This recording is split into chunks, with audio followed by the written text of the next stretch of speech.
My husband had a habit of watching explicit films. I tried many times to stop him and explain that he should not do these things, but he wouldn't listen to me. On the second day of our marriage, I realized that my husband was not like ordinary men. His preferences were unusual, and his needs were different. The way he treated me on our wedding night is something that still makes me blush with shame when I try to describe it. That night, it was my first time alone with a man, so I didn't understand why he behaved the way he did. But when my older sister found out about my condition, she was shocked. Gradually, I started to realize that what my husband was doing to me was not normal in a marital relationship. Married life is supposed to be quite different. Then I discovered the kind of videos my husband watched. It was because of those videos that he saw me as just another one of the women in them. Whenever he approached me in bed, his behavior was so aggressive that I would end up crying, screaming, and pleading. But he found enjoyment in it. He felt happy doing it. I tried once or twice to tell my family about the bad habits my husband had fallen into, but my mother said, "Men are just like that. If he wants something from you, it's your duty as a good wife to fulfill his needs. Don't come running to me with complaints about your husband." I was shocked by my mother's response. Instead of understanding my pain, taking action against my husband's bad behavior, or giving me some advice, she was pressuring me to compromise with him. My mother kept saying, "All men are the same, and this is how they find happiness." I ended up staying silent because I was only 17 years old, and I thought perhaps married life was just like this. However, my older sister kept insisting that married life is not supposed to be this way. She said the problem was with my husband, not with me. Eventually, I understood that the root cause was those videos he watched all night and often during the day as well. I tried many times to make him stop, but he didn't listen. In fact, when I protested, he would resort to hitting me. The worst part was that in our household, it wasn't just my husband and me. My in-laws and my brother-in-law's family also lived there. They knew what my husband was doing. My screams were so loud that the entire house could hear them. But my mother-in-law never stopped him, nor did my father-in-law. 15 days after the wedding, one morning I was in terrible shape. I could barely walk. Struggling, I stepped out of my room and my mother-in-law saw me. She burst out laughing and said, "Look how strong my son is. He really put you in your place." Hearing this, I felt as if I wasn't in my in-law's house but in some brothel. I glared at her in anger and said, "Why don't you stop your son? I am his wife, not some prostitute to be treated this way. I have never seen a woman as vile as you, encouraging your son's bad behavior and celebrating it as if he's done something heroic." Hearing my words, my mother-in-law slapped me hard across the face and said, "Men are just like this. Look at your sister-in-law. She came into this house before you, and she has never uttered a word of complaint about her husband." She said, "They are strong enough to satisfy 3 or 4 women at once, but still look at how loyal my sons are to you all." My mother-in-law sat proudly, as if she had accomplished some remarkable feat. I looked at my sister-in-law coming out of the adjacent room. Her condition wasn't much different from mine. She motioned for me to follow her into the kitchen. Once inside, she said, "Sister-in-law, don't argue with mother-in-law too much. Otherwise, you'll have an even tougher time tonight. I got married before you because I was in love with Dilawar, and we had a love marriage. But on the second day of my marriage, I was hit with the harsh reality. I found out what filthy habits my husband indulges in. He treated me like a street woman and behaved the same way with me. But because I chose to marry him, I had no way out. That's why, to this day, I am forced to endure all of Dilawar's disgusting acts. Almost all the men in this house are the same. They were raised this way. So don't expect anything good from your husband."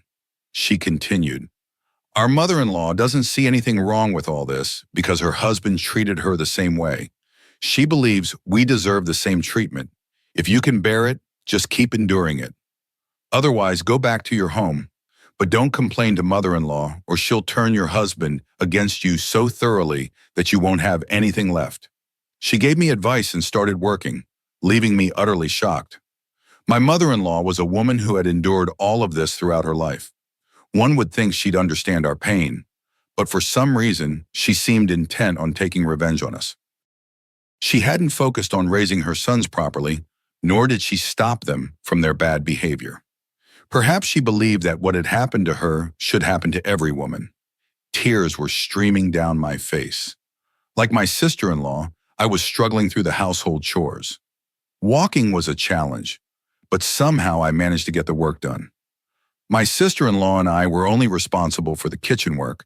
There were servants for the rest. I kept myself busy all day, trying not to think about the painful moments that made it hard to breathe. When evening came, my husband returned home. As soon as he arrived, he called me to the bedroom. That was his way. He'd forcefully grab me and throw me onto the bed whenever he wanted. This time was no different. The moment I entered the room, he pushed me onto the bed and joined me. I tried to stop him, saying I still had to prepare dinner and had other work to do. But he didn't listen. He tore my clothes off me, and after some resistance, I gave in. He was a strong young man, and I was a girl of only 16 or 17. After completely breaking me down, he pulled away and said, "I don't know what kind of woman you are. You never make me happy." I was already covered in bruises, and hearing this left me stunned. Tears were streaming down my face. The room echoed with my sobs, yet he was still unsatisfied. "Dilbar, what are you saying?" I asked. "Have you seen my condition? You took advantage of me however you pleased, as if I were a free commodity, and still you're not happy?" I couldn't understand what more he wanted. Then he picked up his phone, played a video, and showed it to me. When he said that he wanted such happiness and showed me the video, I was so ashamed I wished the earth would swallow me whole. In the video, there was a man with two women, and I instantly lowered my gaze, saying, "Dilbar, these things are vile. You shouldn't watch them. This is a great sin, and I can't even imagine such things. Why are you sinking into the depths of this filth? Haven't your parents ever stopped or guided you?" Hearing my words, Dilbar's face darkened. He slapped me so hard that I fell from the bed to the floor. Angrily, he said, "Don't you dare mention my parents again. And as for them, my father had two wives. His second wife passed away early. Otherwise, you would have had two mothers-in-law today. My father used to bring other women home, and in front of my mother, he would have his fun with them. My mother never objected or tried to stop him. So why would I stop because you say so? In fact, I'd like to marry another woman and then enjoy both my wives at the same time, in the same bed." He said this while baring his yellow, dirty teeth and laughing loudly. His words chilled me to the core. Tears streamed down my face, my soul trembling. He closed his eyes, sprawled out on the bed, breathing heavily. I turned away, my mind spinning, and went into the bathroom. I stood under the shower, letting the water cascade over me, crying for what felt like an eternity. All I wanted was to return to my home and escape from this abyss of sin. I knew sooner or later, my husband would force me into this filthy pit because there was no one to stop him. No one had ever taught him better. What he witnessed in his childhood had ingrained itself into his very being, and nothing I said or did could make any difference. That night, I decided to call my mother. I said, "Amma, I want to come back home. Dilbar is not someone I can live with." I poured out my complaints through my tears, though I couldn't bring myself to tell her the full extent of what my husband demanded from me. My mother replied, "What happened now? Why are you making a fuss? I'm still trying to arrange a match for your younger sister. Don't even think about coming back." Her words stunned me. She continued, "Dilbar was at the house this evening. You know, he's the one looking for a match for Naima. It's a very wealthy family. Just like you're living a comfortable life, she'll also live comfortably. A little trouble here and there happens in every home. Quietly endure it so that your younger sister's future can be secure." Hearing this, I felt as if the ground beneath me had shifted. My husband had gone to my family's home? Why? I was furious. Naima was only 15, a young girl just beginning to blossom. A dreadful thought crossed my mind. What if my husband's intentions were already corrupted toward her? I told my mother, "Amma, be careful. Don't let Dilbar or anyone he knows arrange this match. Why are you rushing into Naima's marriage anyway?" But I couldn't bring myself to tell her what I feared, that there was something sinister in my husband's behavior. My mother dismissed me, saying, "He's my son-in-law, my only support now that your father is gone. Who else would I ask for help? He's the one who offered to help find a match for Naima. The poor man comes every day, brings photos of boys, even asks for Naima's preferences. He's taken her shopping, bought her expensive clothes of her choice. Naima is so happy. What a wonderful brother-in-law she has. He's bought her such luxurious, costly outfits. Tell me, where would I find a son-in-law like him? But you can't stop criticizing him. Her words were like a blow to me. Amma, I said, you sent Naima to the market with him? Why would you do that? Do you even realize? When he said that he wanted such happiness and showed me the video, I was so ashamed I wish the earth would swallow me whole. In the video, there was a man with two women, and I instantly lowered my gaze, saying, Dilbar, these things are vile. You shouldn't watch them. This is a great sin, and I can't even imagine such things. Why are you sinking into the depths of this filth? Haven't your parents ever stopped or guided you? Hearing my words, Dilbar's face darkened. He slapped me so hard that I fell from the bed to the floor. Angrily, he said, Don't you dare mention my parents again. And as for them, my father had two wives. His second wife passed away early. Otherwise, you would have had two mothers-in-law today.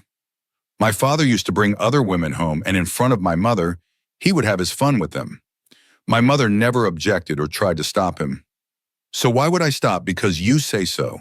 In fact, I'd like to marry another woman and then enjoy both my wives at the same time, in the same bed. He said this while baring his yellow, dirty teeth and laughing loudly.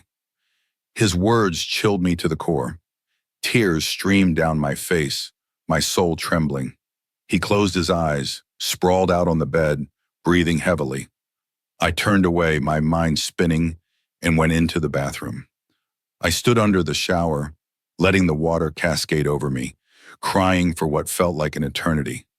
All I wanted was to return to my home and escape from this abyss of sin. I knew sooner or later, my husband would force me into this filthy pit because there was no one to stop him. No one had ever taught him better. What he witnessed in his childhood had ingrained itself into his very being, and nothing I said or did could make any difference. That night, I decided to call my mother. I said, Amma, I want to come back home. Dilbar is not someone I can live with.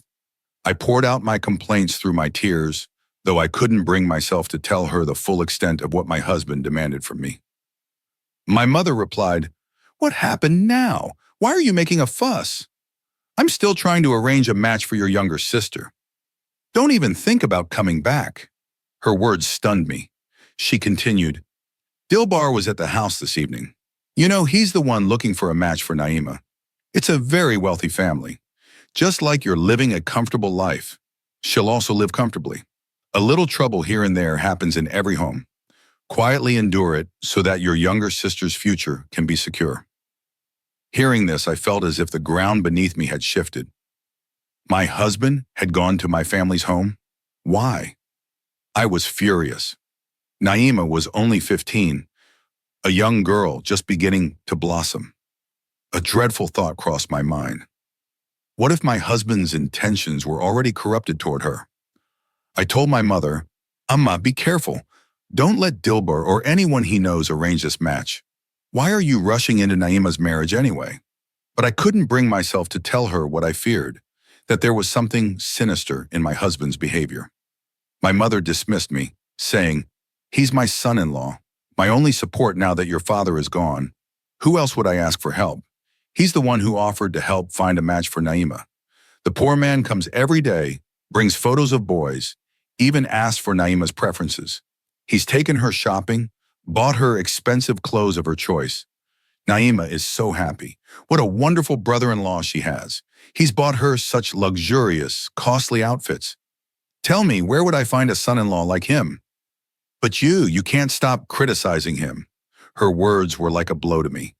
Amma, I said, you sent Naima to the market with him? Why would you do that? Do you even realize? I confided in my mother, speaking in veiled words about Dilbar's intentions. Amma, I said, Dilbar wants to marry again.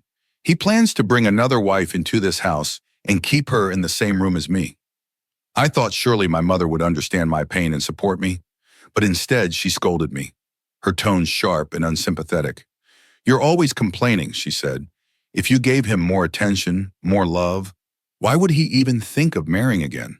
He always praises you to me, says what a good wife you are. But you're the one who sees nothing but faults in him. Maybe he just said it to frighten you. Show some sense and focus on keeping your husband happy. Instead of making constant complaints, why don't you dress up and present yourself nicely for him so that his heart is pleased? I tried to reason with her. Amma, please listen to me. But she wouldn't let me finish. Instead, she cut me off, insisting, Shakila, there are so many men in this world who have second wives and still keep both happy. Besides, Dilbar is not lacking in money. If he wanted a second or even a third wife, what objection could you have? At least you have a roof over your head, the support of a husband, wealth, jewelry, everything you need. So learn to adjust and get along with him. To me, there's nothing wrong with Dilbar. He's a strong young man who loves you. He's always willing to help our family. This month's groceries? He arranged them. The boy he found for Naima's engagement? He's the one arranging everything. He even said he'll cover the cost of the wedding. Tell me, how can I think poorly of such a son-in-law? Use some sense and hold on to him tightly. With that, Amma hung up, leaving me shaken. It was clear that it wasn't just Dilbar's charm that had blinded her. It was the money. She'd turned a blind eye to my suffering because she'd been dazzled by the wealth he brought into our family. Dilbar owned a factory, and with it, he had substantial means. Perhaps that's what made him feel entitled, not only to indulgence, but also to the perverse habits he had developed. He could afford to satisfy his corrupt desires, but that wasn't the most pressing concern for me at that moment. What truly troubled me was his frequent visits to my family's home, where my young 15-year-old sister, Naima, lived. A man who spent his time watching vulgar content steeped in such habits could turn his eyes toward anyone at any moment. I couldn't get Amma to understand this danger. I knew that if I couldn't rely on her, I had to take matters into my own hands. I decided to speak directly to Naima the next day, but that very night I let it slip while speaking to Dilbar. Did you go to my house? I asked. Dilbar gave me a long, quiet look before finally replying, Yes, I took your little sister shopping. She loves shopping, you know. His answer, delivered with a slight smile, sent a chill down my spine. That smile wasn't innocent. It revealed something more sinister. The way he looked at me confirmed my worst fears. I gathered all my courage and pointed a finger at him. Listen, Dilbar, she's my younger sister. Don't you dare even think of looking at her the wrong way, I said firmly. Instead of backing down, he grabbed me by my hair, his voice full of rage. Keep your mouth shut and stay out of my business, he spat, calling me a foul name. I give your mother thousands every month. You live in comfort because of me, so what's your problem? And let me tell you, I never force anyone. Just wait. Your sister will come to me willingly, and I'll bring her here to this very bed right next to you. With that chilling warning, Dilbar stormed out of the room. I was left trembling, my entire body numb with fear. Tears streamed down my face as the weight of his words sank in. My heart ached, and I sobbed so loudly that my sister-in-law, hearing me from the other room, came in to see what was wrong. My sister-in-law asked, concerned, What happened, Bobby? Is everything okay? I broke down in tears and explained everything to her. She too was shocked and worried. Bobby, she said, it's better if you try to reason with your sister. Talking to the men in this house won't help. Her words were meant to comfort me, but I couldn't shake off an overwhelming sense of fear. Dilbar had already left the room, so I immediately picked up my phone and called Naima. She answered after a few rings, her voice heavy with sleep. Hello, Baji. How are you? Naima, listen to me carefully, I began, my voice gentle and affectionate. You should not put too much trust in your brother-in-law. He's not a good man. Please don't go out shopping with him, and don't ever talk to him in private. It's better for you to stay away from him. I tried to make her understand, but her response shocked me.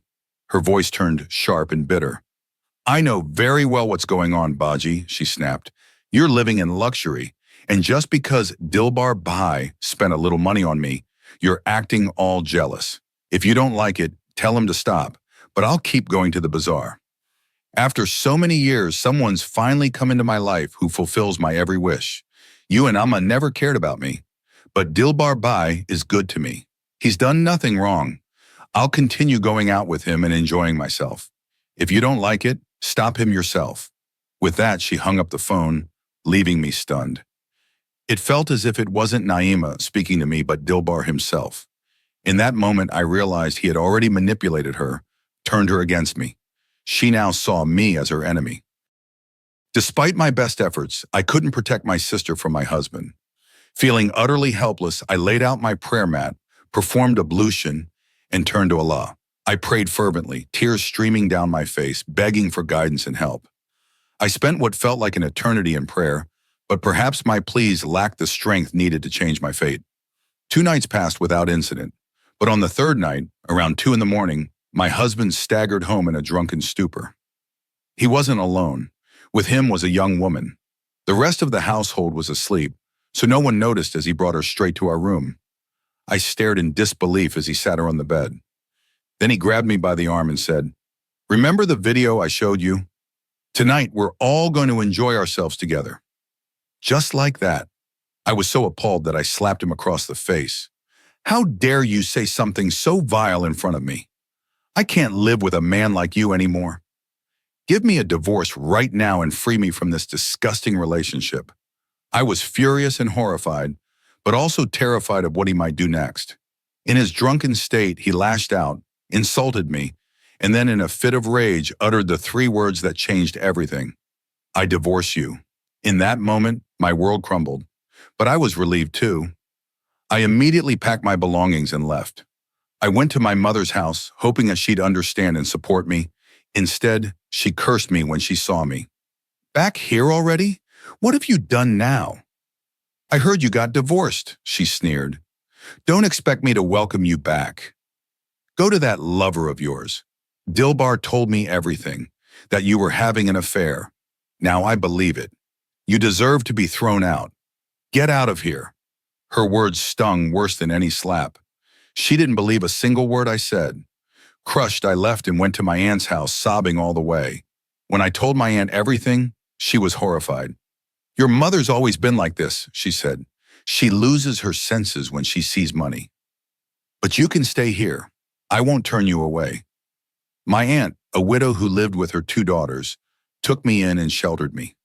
I stayed quietly, counting the days until my Ida, waiting period, would end. My aunt, though not wealthy, provided me with a safe space. Her kindness was a balm to my broken heart. After some time, I learned that my aunt had 2 daughters, who both worked and managed the household expenses well. My aunt promised she'd talk to my mother and convince her to support me. She even went to visit my mother, but when she returned, she shared that my mother still didn't understand what had happened. Despite my aunt's best efforts, my mother remained unmoved. A week later, I received devastating news. Naima's wedding had been arranged, and then my world came crashing down when my aunt informed me that Naima had been married off to Dilbar. Dilbar had officially taken Naima as his wife. Upon hearing this, a cold shiver ran through me. I spent that entire night crying because I knew my husband's nature was not going to change. He was bound to treat my sister the same way he had treated me. 2 days passed, and on the 3rd day, my mother showed up at my door. She was crying, apologizing, and pleading for forgiveness. Naima had ended up in the hospital. Dilbar had been cruel, more so than even with me. My mother had finally realized the truth about him. As a mother, it was her natural instinct to protect her children, but her realization had come too late. Despite the anger and betrayal I felt, I forgave her because she was still my mother. Together we went to the hospital. What I saw there broke my heart all over again. Naima lay in the hospital bed, battered and bruised, her wounds visible and her spirit crushed. She sobbed uncontrollably, asking for my forgiveness. Of course I forgave her.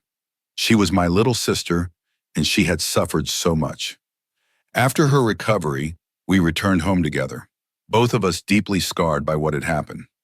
My mother took the necessary steps to ensure that Naima got a divorce from Dilbar. Now, both my sister and I are labeled as divorced and have returned to our family home, burdened by the weight of this stigma. All of this happened because my mother, blinded by the allure of wealth, married us off to a man without thoroughly understanding his character. She had sacrificed me first, and when I was no longer in the picture, she placed Naima in harm's way. By the time my mother finally opened her eyes to the reality of the situation, it was far too late. Both Naima and I had already suffered irreparable damage. Today, no one comes to ask for our hand in marriage. We remain confined to our rooms, silently nursing our wounds and shedding tears. Our pain is so similar that neither of us can look the other in the eye. Naima hides her face from me, and I hide mine from her. I don't know how long this cycle will continue, but it feels never-ending. Still, I feel compelled to share this message. Never let greed for wealth blind you when it comes to choosing a spouse for your daughters. Often, men like Dilbar, consumed by lust and warped by their desires, hide their true nature behind a veil of riches. Many such individuals are not truly men in the noble sense. Instead, they are psychological prisoners of their own vices. Their presence can shatter the lives of others. It seems to me that Dilbar and his entire family are deeply disturbed and in dire need of professional help. Distance from religious and ethical guidance is often the root cause of such mental and moral corruption. Parents must ensure that their children receive not only worldly education, but also a strong foundation in values and faith. In today's world, the availability of smartphones and access to all kinds of harmful content can create or exacerbate these psychological issues. People consumed by such harmful habits often become predators, destroying not only their own lives, but also the lives of those around them. I pray that no sister ever has to endure a husband like Dilbar. May every daughter find a sincere, kind, and supportive life partner. May Allah grant every girl a blessed and fulfilling married life, one free from harm and full of love. Ameen.